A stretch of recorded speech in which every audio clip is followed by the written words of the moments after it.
Olá, querido irmão, querida irmã, é uma alegria nós estarmos juntos aqui para adorar o nosso Deus, juntos no mesmo espírito, ainda que separados, não é? No espaço, não podemos estar reunidos espacialmente, mas estamos reunidos em Jesus Cristo. E como corpo de Cristo, nós vamos cultuar o nosso Deus agora. Eu quero te convidar nesse momento a estar em espírito de culto a Deus, que está dedicado, estar pronto, com a mente posicionada, focada na palavra de Deus e na sua vontade. Não tome esse momento como um conteúdo que você está consumindo na internet, mas tome esse momento como um momento de devoção real ao Senhor, ao mesmo tempo em que os nossos irmãos estão cada um no seu lar, cultuando o mesmo Deus, buscando a mesma face, ouvindo a mesma voz. E nós queremos começar esse momento com uma leitura bíblica e uma oração. Nós estamos passando por momentos que são momentos de apreensão, momentos de aflição, mas nós temos certeza da presença do nosso Senhor Jesus Cristo. Nós sabemos que Ele está conosco. Diz assim a palavra de Deus em João, capítulo 16, versículo 33. Tenho-vos dito isso para que em mim tenhais paz. No mundo tereis aflições, mas tende bom ânimo, eu venci o mundo. O que o Senhor Jesus Cristo está nos falando é que o mundo no qual nós temos aflição é o mundo que foi vencido por Ele. E porque Ele venceu o mundo, nós estamos seguros nessa vitória do nosso Senhor. Vamos orar, queridos? Senhor nosso Deus, nós louvamos e engrandecemos o Seu nome, agradecemos, ó Pai, porque podemos estar juntos aqui, adorando, louvando, orando, buscando a Sua face, derramando nossas angústias e nosso ser diante do Senhor. Pedimos, ó Pai, que o Senhor receba esse culto em tantos lares diferentes que estão celebrando agora e que seja, Deus, um momento de glorificação do Seu nome e de edificação da Sua igreja. Essa é a nossa oração, em nome de Jesus Cristo. Amém.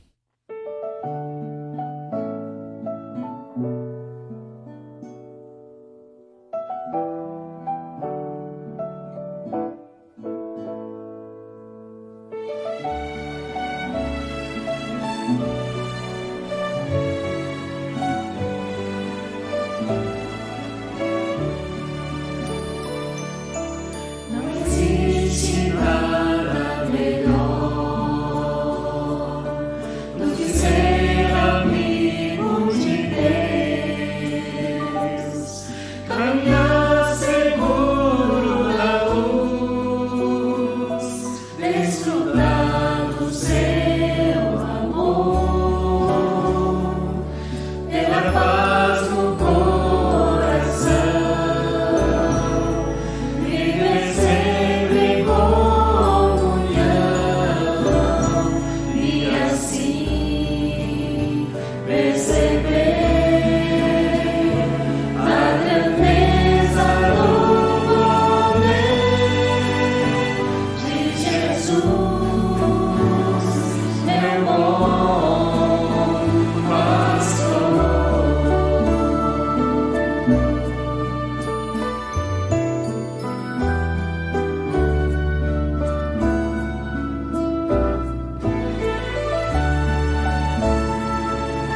Nesse momento, irmãos, nós vamos parar um pouco e orar ao Senhor. Nós vamos buscar ao nosso Deus em oração, clamando que Ele venha nos atender. Há muitos motivos de petição a nós. Há muitos motivos pelos quais nós devemos nos achegar ao Senhor. Há muitas tristezas, há muitas dificuldades nesse momento e nós queremos colocá-las diante do nosso Deus, porque nós sabemos que o Senhor é que cuida de todos nós, o Senhor é que está envolvido em cada uma dessas aflições para nos trazer consolo, alívio, segurança. Então vamos falar com Deus agora. Eu vou orar, você abaixe sua cabeça, fale com o Senhor aí, vamos colocar diante dele a nossa petição. Senhor nosso Deus, nosso Pai, nós sabemos, ó Deus, do seu amor e da sua misericórdia. Nós confiamos na tua vontade, na tua palavra. Nós sabemos da tua fidelidade para conosco, ó Deus, e por isso nós caminhamos seguros de que o Senhor tem boas coisas para realizar. Obrigado, ó Deus, por essa certeza, obrigado pelas promessas, ó Deus, da sua palavra. E nós, confiados nelas, ó Pai, trazemos diante do Senhor os nossos pedidos. Clamamos, ó Deus, por essa situação de pandemia, essa situação de doença, essa situação de tanta tristeza e morte que nos toca, ó Pai, em nossa cidade, no nosso país, mas também em todo o mundo, ó Deus. Clamamos pela misericórdia do Senhor. Clamamos pela tua bondade, clamamos, ó Deus, pedindo que o Senhor nos poupe de toda catástrofe que ainda poderia se tornar, que seja, ó Deus, abreviado esse nosso sofrimento, ó Pai, por amor do Senhor e da tua misericórdia. Nós clamamos, ó Deus, que o Senhor traga alívio, ó Pai. Pedimos também, ó Deus, que o Senhor sustente, ó Deus, a nossa igreja na fidelidade do Senhor. É o Senhor que nos faz um, é o Senhor que nos santifica, é o Senhor que nos fortalece e nos abençoa. Não confiamos, ó Deus, nas nossas capacidades, nem nos nossos méritos, confiamos só no Senhor. E por isso rogamos, ó Pai, fortalece e sustenta a tua igreja. Santifica-nos, ó Pai, segundo a tua vontade. Forma, ó Deus, em nós um espírito inabalável, retifica os nossos caminhos, ó Deus. Te pedimos também, ó Pai, pela situação econômica do Brasil e de todo mundo, ó Pai. Essa situação que impõe restrições, ó Deus, por causa do contágio tão alto desse vírus, tem também atingido com tanta força, ó Pai, o comércio, o suprimento, ó Deus, de tanta gente. Que o Senhor, ó Pai, mova os nossos corações para a generosidade e que também, ó Deus, o Senhor poupe, ó Deus, o nosso povo de sofrimentos ainda mais intensos por conta dessa deteriorização econômica, ó Pai. Te pedimos também, ó Deus, pelos nossos irmãos que têm enfrentado batalhas pessoais, aqueles que têm enfrentado, ó Deus, doenças, aqueles que têm enfrentado situações de desemprego, aqueles que têm enfrentado, ó Pai, conflitos com pessoas queridas, ó Deus, que têm enfrentado situações de injustiça. Que sejam todos eles, ó Pai, fortalecidos pela Tua palavra e que o Senhor, com a Tua graça, ó Deus, esteja presente na vida deles, ó Pai. Essa é a nossa oração, ó Deus, confiante no Teu amor, em nome de Jesus Cristo. Amém.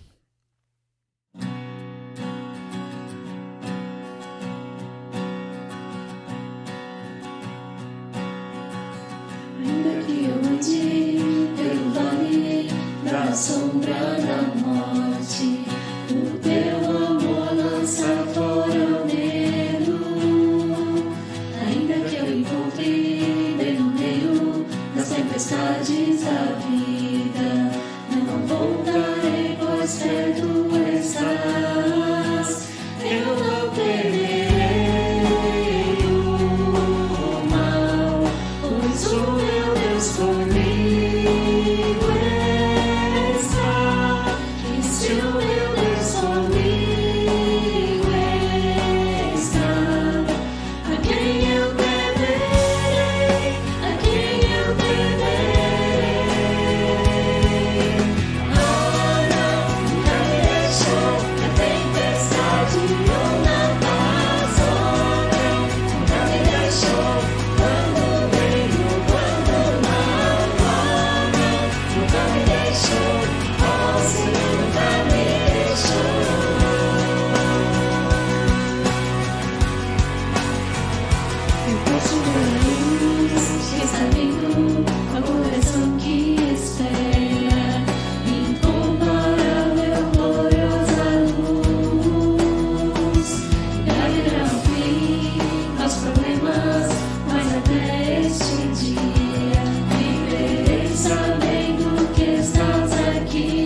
Durante esse período de pandemia, nós estamos refletindo no livro de Daniel, com o enfoque do reino no exílio, pensando exatamente nesse momento que nós vivemos, estando de certa forma exilados das nossas reuniões, afastados do nosso encontro, dos nossos cultos, da nossa celebração e do nosso povo mesmo, mas também pensando no exílio constante que é a vida cristã.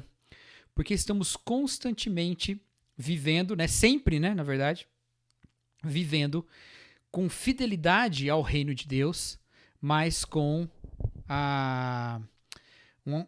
mas sob, de fato, um domínio de um outro reino, que são os reinos do mundo, são os poderes do mundo que dominam nessa realidade na qual nós vivemos, realidade do pecado.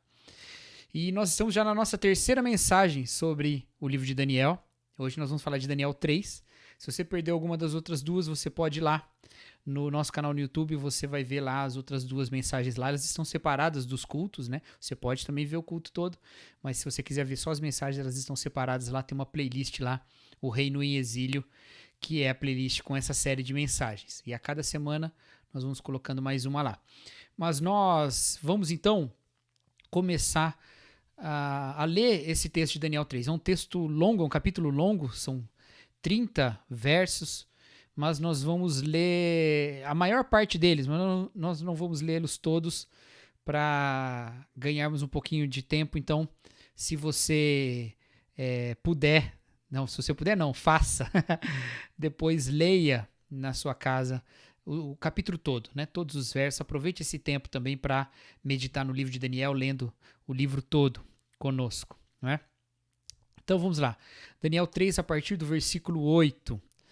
Diz assim a palavra de Deus, Daniel 3, 8. Nesse momento, alguns astrólogos se aproximaram e denunciaram os judeus, dizendo ao rei Nabucodonosor: Ó rei, vive para sempre. Tu emitiste um decreto, ó rei, ordenando que todo que ouvisse o som da trombeta, do pífaro, da cítara, da harpa, do saltério, da flauta dupla e de toda espécie de música se prostrasse em terra e adorasse a imagem de ouro, e que todo que não se prostrasse em terra e não adorasse seria tirado numa fornalha em chamas. Mas alguns judeus que nomeaste para administrar a província da Babilônia, Sadraque, Mesaque e Abdnego, que não te dão ouvidos, ó rei, não prestam culto aos teus deuses e nem adoram a imagem de ouro que mandaste erguer. Furioso, Nabucodonosor mandou chamar Sadraque, Mesaque e Abdnego. E assim que eles foram conduzidos à presença do rei, Nabucodonosor lhes disse: É verdade, Sadraque, Mesaque e Abdnego, que vocês não prestam culto aos meus deuses, nem adoram a imagem de ouro que mandei erguer? Agora, porém, quando vocês ouvirem o som da trombeta, do pífaro, da cítara, da harpa, do saltério, da flauta dupla e de toda espécie de música, se vocês se dispuserem a prostrar-se em terra e adorar a imagem que eu fiz, será melhor para vocês. Mas se não adorarem, serão imediatamente atirados numa fornalha em chamas, e que Deus poderá livrá-los das minhas mãos. Sadraque, Mesaque e Abdnego responderam ao rei: Ó Nabucodonosor, não precisamos defender-nos diante de ti. Se formos atirados na fornalha em chamas, o Deus a quem prestamos culto pode livrar-nos, e ele nos livrará das suas mãos, ó rei. Mas, se ele não nos livrar, saiba, ó rei, que não prestaremos culto aos seus deuses, nem adoraremos a imagem de ouro que mandaste erguer. Nabucodonosor ficou tão furioso com Sadraque, Mesaque e Abdnego que o seu semblante mudou. Deu ordens para que a fornalha fosse aquecida 7 vezes mais do que de costume e ordenou que alguns dos soldados mais fortes do seu exército amarrassem Sadraque, Mesaque e Abdnego e os atirassem na fornalha em chamas. E os 3 homens, vestidos com seus mantos, calções, turbantes e outras roupas, foram amarrados e atirados na fornalha extraordinariamente quente. A ordem do rei era tão urgente que a fornalha estava tão quente que as chamas mataram os soldados que levavam Sadraque, Mesaque e Abdnego, os quais caíram amarrados dentro da fornalha em chamas. Mas logo depois o rei Nabucodonosor, alarmado, levantou-se e perguntou aos seus conselheiros: Não foram 3 os homens amarrados que nós atiramos no fogo? Eles responderam: Sim, ó rei. E o rei exclamou: Olhem, estou vendo 4 homens desamarrados e ilesos andando pelo fogo, e o quarto se parece como um filho dos deuses. Até aí, essa história bem conhecida do livro de Daniel não tem Daniel como um protagonista. Os protagonistas dessa história são os 3 amigos de Daniel, Sadraque, Mesaque e Abdnego, que são os também exilados judeus que caminham por esse livro junto com o protagonista, que é o personagem título, não é? E Sadraque, Mesaque e Abdnego estão aqui diante de um teste de fé, um teste de adoração, um desafio e um dilema de adoração. Eles são judeus, eles servem ao Deus vivo e eles estão sendo impelidos pelo poder da Babilônia para adorarem a estátua de ouro que o rei Nabucodonosor mandou erguer. E eles se recusam a fazer isso porque a lei do Senhor é clara em proibir a adoração a imagens, é clara em proibir a adoração a qualquer outro Deus que não seja o único Deus, Yahvé. Os 2 primeiros mandamentos de Moisés dizem isso. Né? Eu sou o Senhor teu Deus que te tirou da terra do Egito, da casa da servidão. Não terás outros deuses diante de mim, não farás para ti imagem de escultura e não as adorarás. São os mandamentos aí que impedem o culto a qualquer outra divindade que não seja o nosso Senhor, e que impedem especificamente que adorem estátuas de escultura dentro desse mandamento. E eles são fiéis ao mandamento de Deus. E de novo, essa história toda está dentro daquele contexto todo que nós já falamos até aqui. Eles estão distantes do reino de Judá, distantes de Jerusalém. O templo está destruído, não tem culto a Deus acontecendo, porque eles estão afastados de Jerusalém e o templo destruído. Não tem sacerdote, não tem levita, não está acontecendo nada disso, e ainda assim eles permanecem fiéis a Deus, porque eles acreditam que Deus reina, e porque Deus reina sobre a vida deles também. Não importa que não tem templo, podem destruir o templo, mas não podem destruir a Deus. Não importa que não tem Jerusalém, podem esvaziar Jerusalém, mas mas não podem esvaziar o reino de Deus. Deus reina. Então eles preferem e decidem ser fiéis a Deus ao invés de ser fiel a Nabucodonosor. E da mesma maneira que no capítulo passado,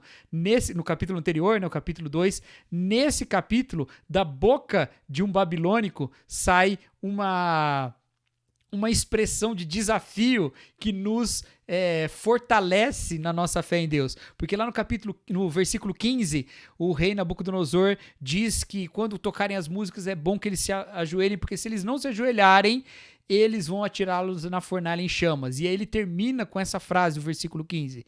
E que Deus poderá livrá-los das minhas mãos? Que Deus poderá livrá-los das minhas mãos?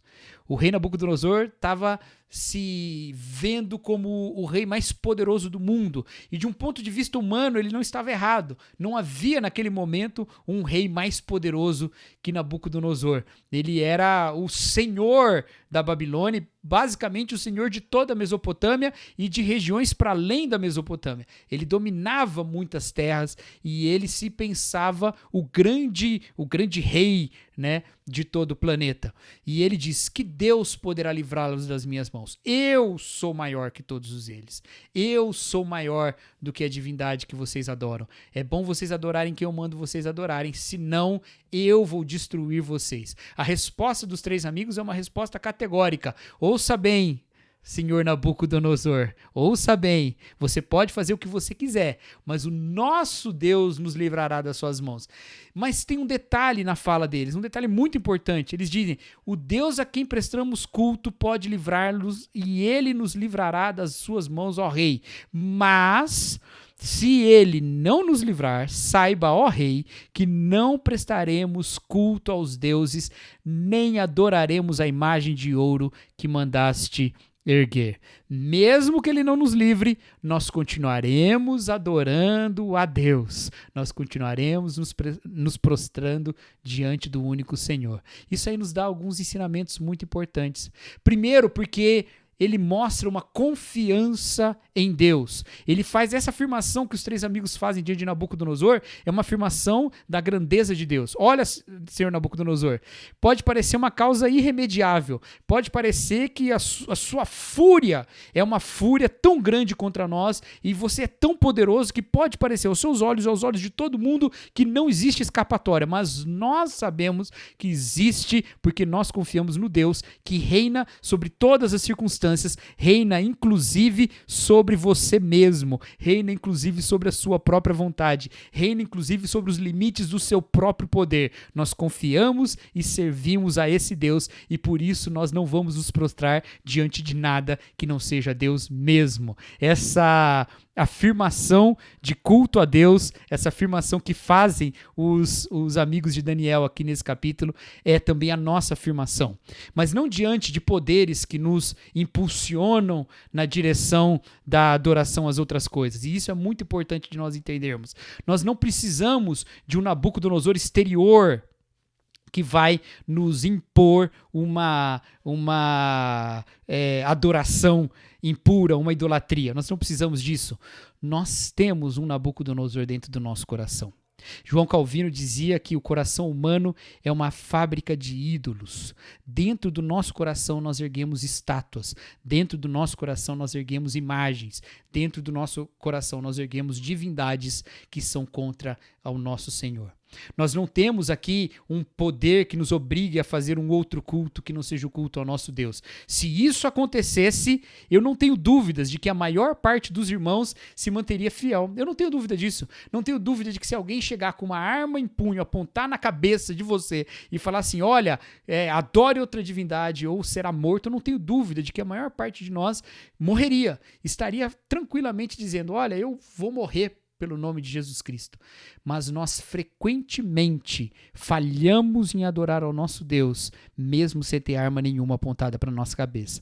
Nós frequentemente preferimos adotar as práticas do pecado e com isso servindo a outros ídolos que não é o ídolo do nosso Senhor. Quando nós, por exemplo, tentamos enriquecer às custas do que é certo, e eu não estou falando só de roubar, não, que é uma coisa tão extremada, mas estou falando de coisas como, às vezes, nós nos portarmos de uma maneira errada dentro do nosso ambiente de trabalho, querendo estar acima do outro para ganharmos mais do que o outro, ou quando nós não agimos com misericórdia porque estamos guardando aquele dinheiro para nós estamos adorando um outro ídolo chamado ganância. Quando nós oferecemos os nossos olhos para os desejos impuros, nós estamos adorando um outro ídolo, um ídolo chamado lascívia. Quando nós dedicamos a nossa língua para falar mal dos outros, ou quando dedicamos a nossa língua para mentir, nós estamos também adorando um outro ídolo, seja ele qual for, seja o ídolo do benefício próprio, seja o ídolo do destaque diante dos homens, seja o que for, o orgulho ou a mentira mesmo. Toda vez que nós pecamos, nós estamos adorando um outro ídolo, porque toda vez que nós pecamos, nós estamos dizendo, existe um outro poder que vale mais a pena agradar do que o poder de Deus. É isso que acontece. E nesse sentido, nós precisamos encarar a realidade da glória de Deus. Nós precisamos nos lembrar de que o Senhor reina, porque Ele reina. Nós precisamos olhar para o nosso Senhor e lembrar de que Ele é o Rei. E nós precisamos colocar isso nos nossos passos. Nós precisamos viver dessa maneira dia após dia. Dia após dia falando não para o Nabucodonosor que vive no nosso coração. E entronizando no nosso coração o verdadeiro Rei, o nosso Senhor. Ele é o Rei da nossa vida. Ele deve estar entronizado no nosso coração. Dessa maneira, a atitude de Sadraque, Mesaque e Abednego, elas são exemplos para nós. Mas veja que essa fidelidade a Deus não significa vida fácil. Às vezes a gente acha isso. Eu não vou pecar, eu não vou agir de maneira errada, eu vou adorar apenas Deus na minha vida, eu vou entronizar o Senhor no meu coração e dessa forma, então, tudo me vai acontecer bem. Mas eles não fazem isso porque eles querem um bem depois. Eles dizem, o Senhor nos livrará. Mas se o Senhor não nos livrar, ainda assim nós não vamos adorar a sua estátua. E a mesma coisa nós falamos, o Senhor cuida de nós, mas ainda que nós viemos a sucumbir diante de problemas, ainda que viemos encontrar dificuldades na nossa vida, ainda assim nos manteremos fiéis a Deus, porque nós não adoramos a Deus em troca da salvação, nós adoramos a Deus porque o Senhor nos salvou. E é nesse aspecto que eu quero trazer uma meditação ainda mais profunda sobre esse texto, porque eles foram lançados dentro da fornalha de fogo, né, da fornalha ardente, eles foram lançados lá dentro. Eles foram jogados lá dentro para morrerem. A fúria, a ira de Nabucodonosor se acendeu contra eles e o texto fala que ele ficou furioso. E essa forma de dizer que ele ficou furioso junta-se com a ideia do furor da própria chama. Ele ficou tão bravo, no versículo 19 fala isso, ele ficou tão bravo que ele mandou aquecer a fornalha 7 vezes mais. Ou seja, ele estava furioso. O fogo da fornalha é um símbolo, é uma imagem da narrativa que trabalha com o fogo da ira do rei. O rei ficou furioso e ele expressou a sua fúria pelo fogo da fornalha. E ele disse, eu vou usar de toda a minha fúria para castigar vocês. Eu vou usar de toda a minha ira para trazer juízo sobre a vida de vocês. E ele fez isso. E ele lançou os três amigos na fornalha de fogo ardente. Mas aí acontece um milagre. Eles não são queimados. Eles não sofrem nada. Não acontece nada com eles. Mas acontece um milagre. Quando Nabucodonosor olha para a fornalha, ele não vê mais os 3 amigos lá dentro. Ele vê 4 pessoas desamarradas, andando pelo fogo. Um fogo que matou até quem estava fora daquele fogo. 4 pessoas, sendo que a quarta se assemelhava a um filho dos deuses.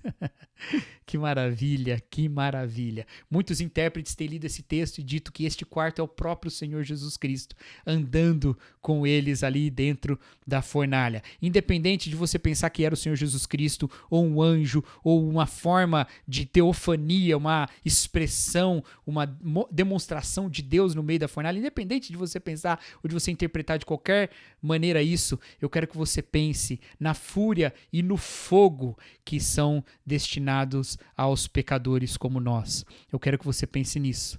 Porque estes 3 amigos não temeram diante de Nabucodonosor e disseram: nós vamos adorar o nosso Deus, o nosso rei. E ainda que a fúria de Nabucodonosor caísse sobre eles, eles ainda permaneceram fiéis a Deus. E quando estavam na fornalha, o próprio Deus estava lá presente com ele. Mas existe uma história de alguém ainda maior que estes 3. Porque estes 3 caíram juntos na fornalha e Deus estava com eles. Mas existe uma história de alguém que enfrentou uma fornalha sozinho e enfrentou no nosso lugar. E esse alguém é Jesus Cristo. Porque todos nós merecíamos ser jogados na fornalha. Não pelo rei Nabucodonosor, todos nós merecíamos ser jogados na fornalha pelo nosso Deus. Todos nós levantamos a ira de Deus com os nossos pecados. Todos nós somos pecadores, todos nós erramos, todos nós ofendemos a Deus e para nós só havia um destino, a condenação. E a fúria de Deus é ainda maior do que da fornalha 7 vezes aquecida. A ira de Deus é ainda mais terrível do que a ira de Nabucodonosor. E todos nós estávamos destinados a essa grande fornalha chamada inferno. Mas o Senhor Jesus Cristo carregou esse castigo sobre ele no nosso lugar. Porque lá na cruz, o que Jesus estava sofrendo sobre ele era o próprio inferno. Lá na cruz, o que o Senhor estava recebendo sobre ele era o nosso destino, era o juízo que nós merecíamos. E então nós vemos o Senhor Jesus Cristo encarando o próprio inferno na cruz para que nós não encaremos o inferno. O Senhor Jesus Cristo descendo sozinho ao inferno para que nós não precisemos ser jogados ao inferno. O Senhor Jesus Cristo assumindo as nossas idolatrias, ou melhor, a culpa e o dano das nossas idolatrias, a pena para as nossas idolatrias, para que nós passemos a adorar única e exclusivamente o único Deus verdadeiro. O Senhor Jesus Cristo levou a pena sobre nós para que nós não precisássemos levar a pena que era destinada a nós. Mas existe mais uma lição aí. Porque apesar desse amor de Deus, apesar de toda essa bondade, estes 3 amigos foram lançados na fornalha. Eles caíram na fornalha, eles entraram na fornalha e lá dentro estava Jesus Cristo, lá dentro estava Deus, lá dentro da fornalha a presença de Deus se fez presente. Deus estava presente na Babilônia, mas Deus não estava só presente na Babilônia, ele estava presente dentro da fornalha na Babilônia. Eles estavam enfrentando o fogo que nos vem provar de maneira literal aquilo que Pedro fala de maneira simbólica no Novo Testamento. Mas no meio do fogo Deus estava com eles. E essa é uma confiança que nós podemos ter, porque o Senhor Jesus Cristo desceu sozinho ao inferno para que nós saibamos que na fornalha nós nunca estamos sozinhos.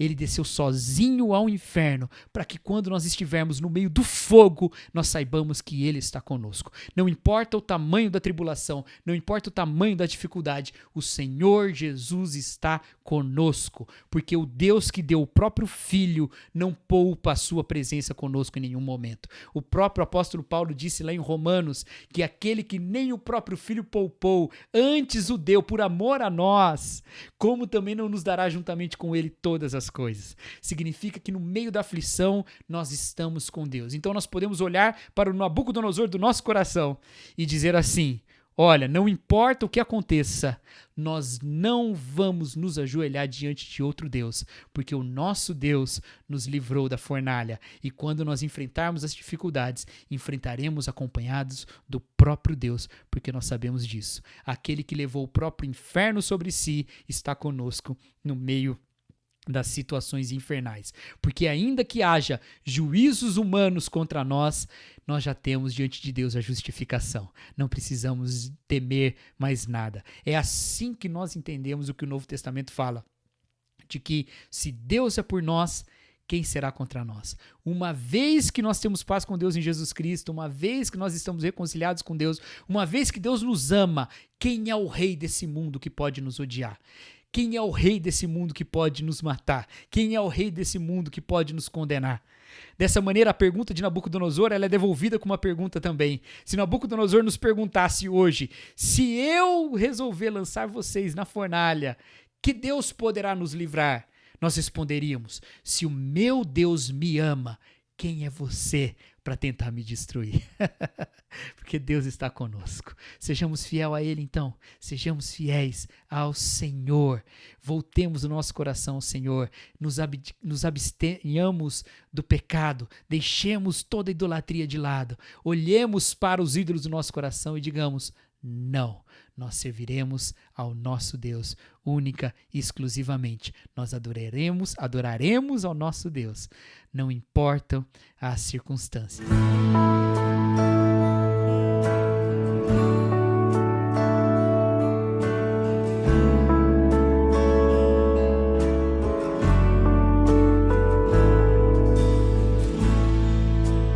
Perto quero estar, junto aos seus pés, pois prazer maior não há.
Estamos chegando ao final de mais um culto, queridos, e que tenha sido um momento edificante e também um momento para a real adoração e devoção ao nosso Deus. O Senhor está conosco, Ele não nos abandona, Jesus Cristo está ao nosso lado. Ele nos prometeu que estaria conosco todos os dias até a consumação dos séculos. Então nós confiamos nisso. E confiantes nessa promessa do Senhor, caminhamos seguros na nossa vida, mesmo através do vale da sombra da morte, onde tudo parece nos ameaçar. Ficamos firmes na palavra de Deus, ficamos firmes no nosso Senhor Jesus Cristo e caminhamos aguardando que o Senhor revele da sua graça a nós mais uma vez. Vamos orar encerrando esse nosso culto. Senhor, nosso Deus, somos muito gratos, ó Pai, porque mais uma vez podemos realizar esse culto nesse formato não muito usual, mas o nosso coração é conhecido pelo Senhor e sabe da sinceridade com a qual nós fazemos isso, ó Pai. Pedimos, ó Deus, que o Senhor nos lembre sempre da presença de Jesus Cristo conosco, no meio da tribulação, no meio da fornalha, que o Senhor sempre traga à nossa memória a presença de Jesus. E que assim, ó Deus, nós sempre também testemunhemos da presença de Jesus onde estivermos. Que a sua bênção, ó Deus, esteja sobre nós e assim também hajamos abençoando os que nós encontramos. Essa é a nossa oração em nome de Jesus Cristo. Amém.